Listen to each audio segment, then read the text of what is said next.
But then all of a sudden, one guy, I can give him a shout out, Ken. He came over as a young homeless kid. It was like, hey, I want to help you guys. And he just started helping. He didn't ask for anything. He didn't expect anything. Didn't think anything was coming. He just wanted to be a part of what was going on. And after he joined in and helped, sure enough, another one, Corey, came in. And then now we have James and Angel and Justin and Josh. And all these people from the homeless community have started joining us every other Wednesday, and not coming to get something, but coming to give and just to be a part of what God's doing. And that's where I talked about, like, we may not get a lot of publication or press or anything like that, but I feel like God's doing something incredible through this, not just through the hundreds of people that we're feeding every other Wednesday, but through this inner core of disciples that we all are. I include myself in the mix. We're a ragtag group, but God is using this ministry and community of feeding those in need to build and strengthen our hearts together and form something. And I see so much in the strength of these homeless people that are serving with us. If you want some stories, like one young kid, Corey, that I talked about, he's Crohn's disease, and he's battling for his life, but through a lot of things. And every time he shows up, I couldn't even tell you if he's hurting, because he never lets me see it. And times that he's literally got brought off to the hospital right after he served with us, and I didn't even know. I was like joking with him, like, hey, you need to pick it up, because they come and serve without any complaining, without any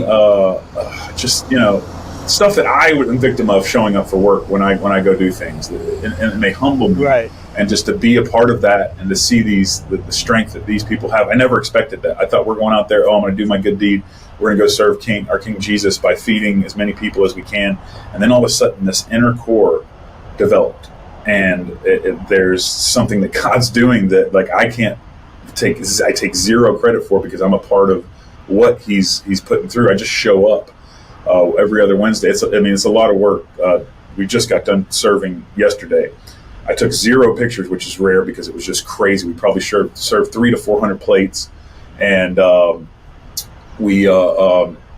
was just, from the time we got there to the time we got, just go.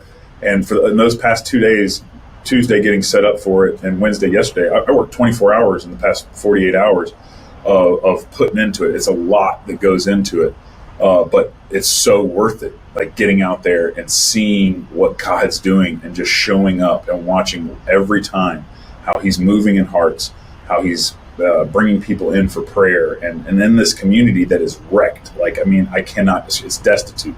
It's in the worst part of town, right near 3 shelters. It's just like, when you get there. When we get there, God is using this Eden Outpost to be a light and to shine out and to do things that have just blown my mind. So I talked a lot there, and I apologize if I'm not looking at the camera, because it's weird not seeing you, but I'm going to try to do better at looking. So that's all right, man. Well, I think, one of the things that, let me say it this way. As you were talking, man, I just couldn't help but think about how, we're all beggars, right? Yeah. And so often, you can feel bad for the homeless, and they're obviously they're in a bad spot, but we're all in a bad spot. Mm-hmm. We're all fallen, and at the same time, we're all incredibly blessed. I think. I don't know, man. There's you were talking about the tension between faith and works, which I think is kind of a man-made thing. But I think there's also this man-made thing.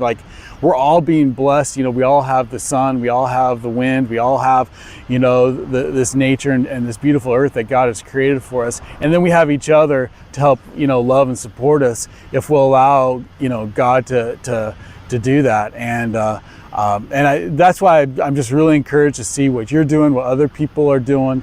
I think, bringing that like you said, bringing heaven and earth together in His kingdom. That it's how do they put it? It's already but not yet, or how does that saying go? Where it's trying to make that happen and square in that circle, if you will.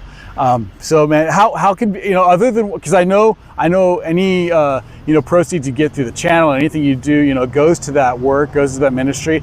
But how else, other than watching your channel, how else can people support you? So we have some links. I can get them to you. We partner with a nonprofit site called Give Butter that really helps us through donations, and we're one of the few ministries, and I'll say this because I think it's important to anybody that would want to consider donating, help us spread the good news and get out there and help feed those in need. And also we specialize in hurricane relief. This is a big deal that we are a nonprofit where literally 100% of everything that gets donated goes directly into this ministry. Nobody takes a paycheck, not myself. Anything that comes through from Ring Them Bells goes directly to helping those in need.